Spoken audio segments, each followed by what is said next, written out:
Africa Content TV.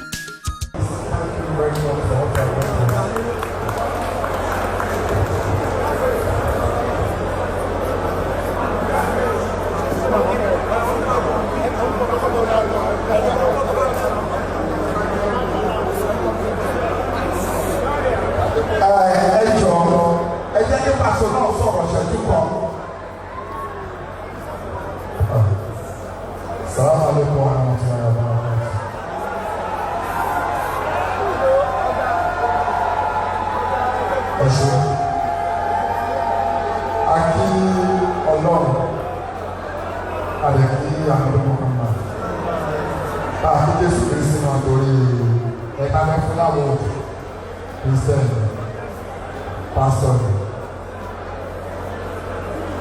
on behalf of Odufuji,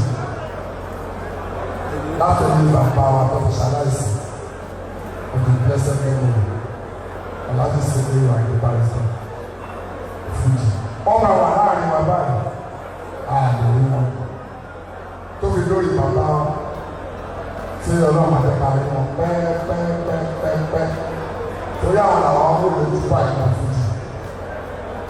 Aláàjì kọ̀ọ̀lẹ́tì àyà general bàbá mi kò kí yan òkè ńlá tó kọ́ ló ṣe ní ìyàwó ọlọ́jà ní ẹgbẹ́ tó fi lórí kí wọ́n á pè wọ́n fún mi wọ́n sì bí wọ́n ti ṣiṣẹ́ wọ́n ti ránṣẹ́ wọ́n ti ṣe dáadáa wọ́n ṣe wọ́n wà ní. Lórí president wa Aláàjì sensation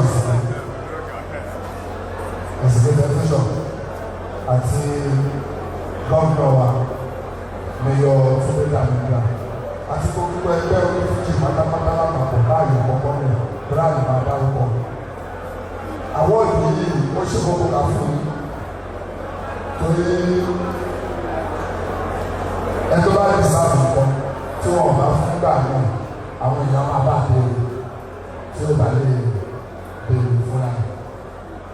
Àwọn akẹ́kọ̀ọ́ kó má di pé àwọn èèyàn máa bá tún béèrè àbẹ́yìn fúnra yín máa wọ pé ẹgbẹ́ béèrè tó bá dọ̀la àwọn ẹgbẹ́ ọdún tó ń bọ̀ pé káwọn ọ̀pọ̀ ní fún àgbọ̀ntì torí láti jọ tí wọ́n ti sọ pé abẹ́ṣe fún ìlú festival káfíń fún fresh ọ̀fẹ́ wọ́n ti ń polówó ẹ̀ ní báyìí wọ́n ń polówó ẹ̀ lábẹ́kúta wọ́n ń polówó ẹ̀ lẹ́nu wọ́n ń polówó ẹ̀ láti gbogbo omi tí olóyè ní ẹ̀ka sí ti fresh ọ̀fẹ́ fún pátápátá ní ilẹ̀ Yorùbá lọ́sùn polówó ẹ̀ ọ̀sọ́mọ̀ fẹ́ gbogbo ilẹ̀ Yorùbá yìí làwọn Onífújì wà. So wọ́n bá polówó ẹ̀ pé wọ́n bẹ̀ ṣe Fuji festival ẹ̀yẹ́ Fuji tẹ̀wà lápò ẹ̀ ẹ̀yẹ́ Fuji tẹ̀wà lóògbé ẹ̀yẹ́ tẹ̀wà lẹ́kìtì ẹ̀yẹ́ tẹ̀wà lọ́yọ̀ ẹ̀yẹ́ tẹ̀wà lọ́sùn ẹ̀yẹ́ tẹ̀wà lóògbé state tó fi dé bolo. Ó tọ́ ọdún dé lọ́rùn lọ ẹni wá.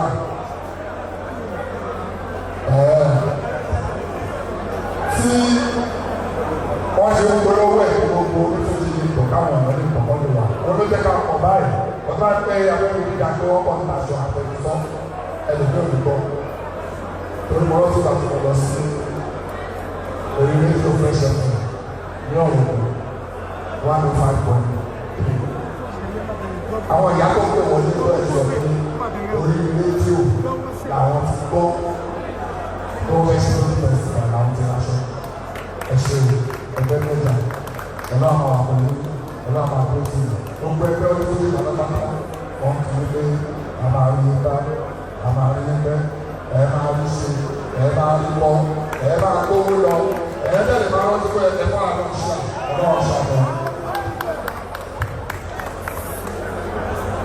Ẹ ṣe olùdókòwò lákọ̀ọ́kọ́ náà ó lẹ́kẹ̀ẹ́tì àwọ̀dì fún bàbá wa olórí wa tí wọ́n fún wa lórí jẹjẹ torí àwòkọ́ṣe wọn ni gbogbo wa ń wò bẹ́ẹ̀ mú lára orin wọn ẹ̀ mú lára ìlú wọn. Alhaji Razak Ibe Kwara Ọláwọlé Àyìnlá ọlọ́run lọ́wọ́ fún wa. Ìyẹ̀rú àwọn akọ̀rọ̀ ẹ̀jẹ̀ kábíyèsí. Bákan náà, ó tún dedicate àwọn ọ̀dẹ̀ fún the struggling ones. Àwọn Fuji musicians dey up and coming. Àwọn àwọn tí wọ́n ń tiraka tí wọ́n ń tiraka láti gbé èèyàn láyé tó jẹ́ pé orí fújì làwọn náà gbọ́ pọ̀lú mo dẹni pé tẹ̀lé èyí náà á ga ẹ̀ẹ́dẹ́gbẹ́ gíga ẹ̀ẹ́dù wá lọ ẹ̀ẹ́gbẹ́ fújì débi kẹ́sì rèé rẹ̀ alákòótọ́ mo dúpẹ́ lọ́wọ́ àwọn fúnmà ti Lagos State ẹ ti ṣe nǹkan tí gbogbo ẹgbẹ́ onífújì ní Nàìjíríà ò tí ì ṣe ní báyìí tó ó ti ṣí látọ̀dọ̀ ilé Èkó ó jẹ́ pé ó máa ṣe lọ sí other states ní Ogun State Àkúrẹ́ Ondo State Èkìtì State Ọ̀yọ́ State àti bẹ́ẹ̀ bẹ́ẹ̀ lọ ó ti ṣí nìyẹn mo dúpẹ́ lọ́wọ́ gbogbo àwọn akọ́nítì tí wọ́n ṣiṣẹ́ ó sì dúpẹ́ lọ́wọ́ àwọn staff Fresh FM tí wọ́n ṣe gbogbo méjì àti yàrá mẹ́fà ẹ ṣe òun adúpẹ́ o àṣeyí ṣàlọ́dún gẹ́gẹ́ bá a ṣe sọ ọmọ ọdọọdún la máa ṣe báyìí pẹ̀lú àtìlẹ́yìn Fresh FM Nàìjíríà ẹ ṣe wọn.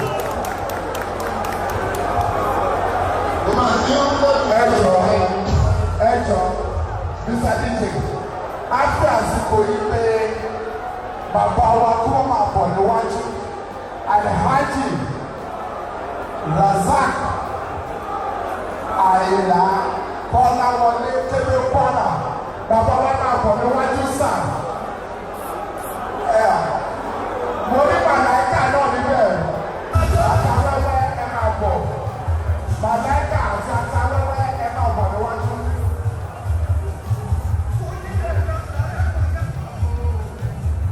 Màláìkà àti àtàwẹ́wẹ́ ẹ máa bọ̀ níwájú sáà.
Bàbá wa Kébé fúnra wọn fẹ́ sọ̀rọ̀.